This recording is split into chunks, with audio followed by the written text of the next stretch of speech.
home in Lake Oswego, but its historic designation has now been lifted. The home is on Carmen Drive. It was built even before Oregon was a state. So why is that not historic? Our Chris Woodard live in Lake Oswego with this.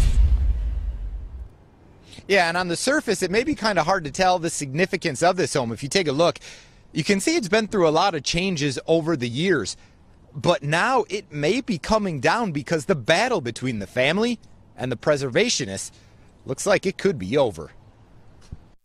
This is another thing that the society has done. Marilu Culver has a passion for history. She is at the center of a fight to try to save a home that isn't even hers. Well, it's important both to Lake Oswego and to Oregon's history. The Carmen House was built in the 1850s, before Oregon was even a state.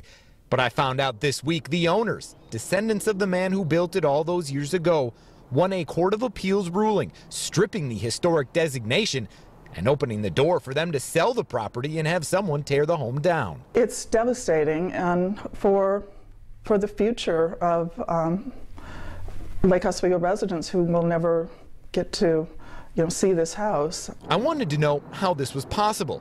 It's complicated, but I found the state law saying that if a property owner objects to a historic designation at the time and a future owner asks the historic designation be taken off the property, it can be. Yes, it has a very soft spot in my heart. Margie Hansen grew up in the home and is now the family trustee. My great-great-grandfather dug the basement and then he put in stone. So it's not on a foundation, so it's kind of imploding. She says the home has fallen into disrepair. I found these photos showing the problems submitted to the city. Hansen says it would take $500,000 just to bring the home up to code, and the family doesn't have that kind of money. The integrity of the original part of the house is no longer there. They say no one wants to buy the home and property because of that historic designation. So, with the historic label removed, the home can be torn down and the family can move on, despite objections from those trying to save the home. They are more than welcome to purchase the property then.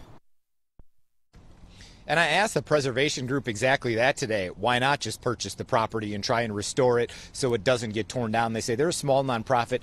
They don't have the funds for that, but they say they are still trying to decide if they'll take this one step further and appeal the decision yet again, this time to the Supreme Court, to try to block the demolition of this home. Live in Lake Oswego, I'm Chris Woodard for KOIN 6 News.